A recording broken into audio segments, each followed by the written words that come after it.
Welcome to hole number one of the Oceanic Games 9-hole club cup. Blaine here on the new hole locations of the Namhae Cliffs course. Now, we're setting up here on the left-hand side with only an extra mile 6, and I am bringing a power 3 Titan ball here. You could use a Zerk, especially in a headwind, or you could play this a little more safely on the right-hand side. However, I found here, even with a little bit of tailwind, 4.5 top, 2 bars of right spin here, and setting up with that yellow ring a little bit to the left, and just using circle break over power here seemed to put me in a very, very good position. Remember, there's new hole locations, so this hole is cut more to the right side of the screen. So those 2 bars of right spin, you may need a little right curl, just about, but this is going to be dropped. I know it by so many people. Okay, so hole number 2, this is the first par 3. I found using the short iron with the top of the red ring here with my thorn, touching the rough. In a crosswind scenario, I was using no spin, headwind about 0.5 top spin, and in a tailwind, approximately 0.5 bars of backspin, and then just getting this ball guide aiming towards the cup. I was able to keep the ball up on the surface without rolling down behind the hole. This one, as you can see, not too overall change. They've moved the hole back a little bit, means the putts are going to be safer even if you roll past the hole a little bit. All right, so hole 3, this par 5, I definitely consider this an eagle hole, but you want to make sure you do that safely. Setting up on the right-hand side, I pull back just a couple of yards to give myself room to adjust. You're going to play 2 bars of left spin and anywhere from like 0.5 to 2 bars of top spin here. You'll notice that I do come close to the top of the rough, and it's not a massively big difference being a couple of yards back or not. 3/4 of a ball of left curl here. Sometimes, depending on the wind, about a half a ball would be enough as well. But this will put us in a good position. If you have like a high level Thor's hammer, this is a good hole to play this on to give yourself nice accuracy. To get it up there, you could go a little further, but into that first shadow, we're doing just fine. Second shot, bring your long, big dog and just get this one down near the green. The rough on the left-hand side is certainly in play, but I find here, even in a bit of a headwind, adding max backspin, and I think I'm going to use 2 bars of left spin. Yeah, 2 max backspin, 4 back, 2 left. Of course, if you have more backspin here, use it. And if you have a strong tailwind, you may have to sort of do a rough bump off the left there to roll it out onto the green. I know that if you get onto the fairway before the green, you could try to get the eagle from distance, but I like to be in and near the green if possible. So bouncing it out close to the green, you know what to do to put it in from here. Hole number 4. Now, this par 3, I found the rough bump to actually be very, very consistent with this new hole location. So checking it out, we're about mid-distance or so with this grizzly here. And we're going to play 3.2 bars of top spin and about 0.8 bars of left spin. In other words, I'm using feeling to get this one set. Now, I can't remember exactly. I think I had the white ring touching the bunker and the top of the rough to give myself a little bit of a landmark. Yeah, so you can see the bunker just dipping into the bunker and just touching the top of the rough line there. And we're going to adjust this shot 20% mid, and I think it's going to work out pretty darn well. This one's always been a little bit of a sensitive shot dependent on the wind direction. So, of course, in the tournament, we're going to have to tweak and change accordingly. But as you can see, it comes in very, very nicely. Okay, so hole number 5, this par 4, the best thing to do is get as close to the green as possible. And the way to do that is on the left-hand side here. So in this wind, you can see it's kind of a harsh wind, actually. I'm bringing a Zerk with my extra mile 6, and I'm going to play anywhere from like 1 to 2 bars of backspin and adding about 1 bar of right spin here. 10% max on the adjustment, and nothing crazy. We're just going to hit this one perfect. And, just going to try to get it in the middle of the fairway, just past the trees, but not into the hazard. I think there's a sand trap.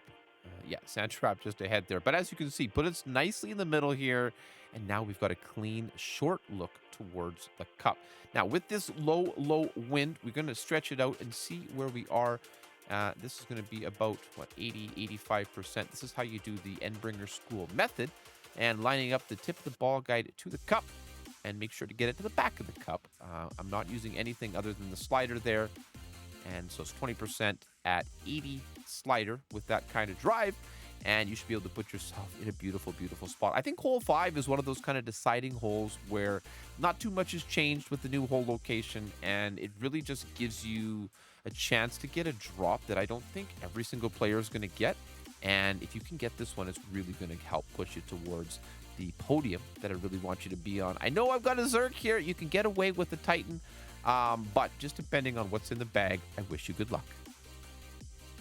Okay, hole number 6, I really want you to get the Albatross here. I'm setting up with the Big Topper and a Zerk, and we're going to give this one a max top spin, 1 bar of left spin. As you can see, this can be done with the Power 3 ball as well, but I'm trying to get the absolute best and most that we can out of these shots. If you've got a higher level Big Topper, maybe you've got an EM 8 or 9 with a ton of top spin boost ball on a regular lower level extra mile, all of the above is a possibility. And that's the thing with these tournaments is you need to be creative. You need to use the resources at your disposal.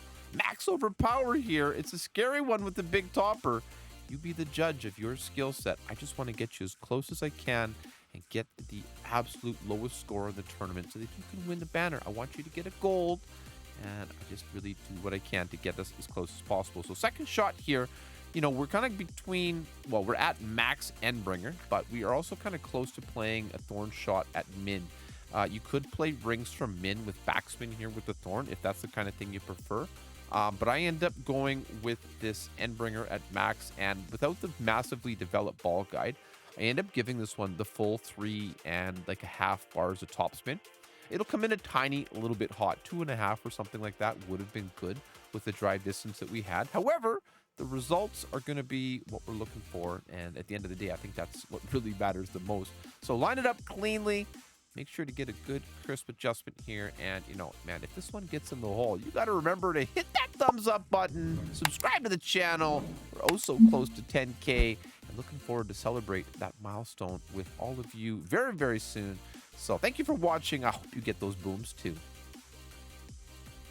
All right, so hole number 7, this is an interesting par 4. I know you can see the Zerk once again. However, setting up here with either the extra mile or the Big Topper, which I think is going to be a very beneficial shot here because we need that top spin. This is where one of those free top spin boost balls you might have kicking around, because when you can get the ball to the green or green side, to me that justifies the use of an additional power ball. Some of these videos I don't use a single Zerk. This one, there's a lot of suggestions here. Playing a power 3 ball here is not wrong by any means, and you got to do what you got to do. Max overpower, half a ball of right curl here, and I'm just trying to hit perfect and get this one as close as I possibly can. I have sunk this hole before. I believe it was in the pro division. This is where I've gotten, I think, one of only 2 par 4 hole-in-ones. As you can see, comes in very, very nicely. You're going to be putting yourself on the podium if you're getting all these drops.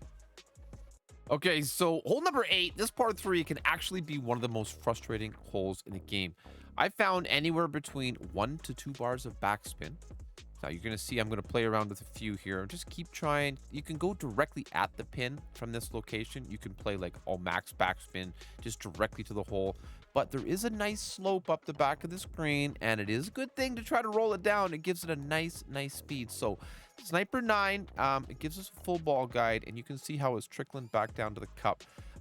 It's an interesting one here. This one's going to take a long time to get dialed into any tournament condition. But 1-to-1 plus 0.5 on the adjustment. For every 1 wind, you pull 1 ring. 3 wind would be 3. This shot, I'd pull 3.5 in that example, but gets you very close and gives you a chance. Okay, so hole number 9, the way they've changed the hole position, they've moved it more to the right, which makes the pad from the left a little bit less accessible. So I'm playing here, I think conservatively on the right-hand side is going to give you a chance almost every single time.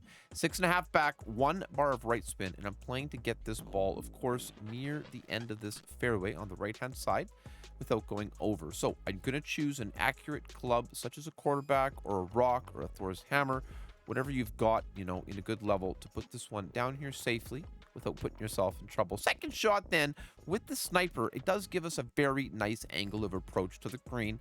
And as you can see, I'm going to play around with the rough bump just to show you there's a little bit of an opportunity here, but not the most consistent. As you can see, a tiny micro change there is messing around with it. So I decide I'm going to go safe here. 5 back, 2 bars of left spin into the headwind here. might have needed 20% max. But in general, I think the elevation here at 10% will hold and will do well. I hope you guys do very well in this tournament. I think it's going to be a good one. This is a classic course, but with the new hole locations, it kind of resets the knowledge bank collectively as a community, and we're going to need to come together and find new shots. We'll be doing that in the Pro Division. Check out the live stream, and don't forget to subscribe to the channel. Thanks for watching, guys. Good luck out there in the Oceanic Games.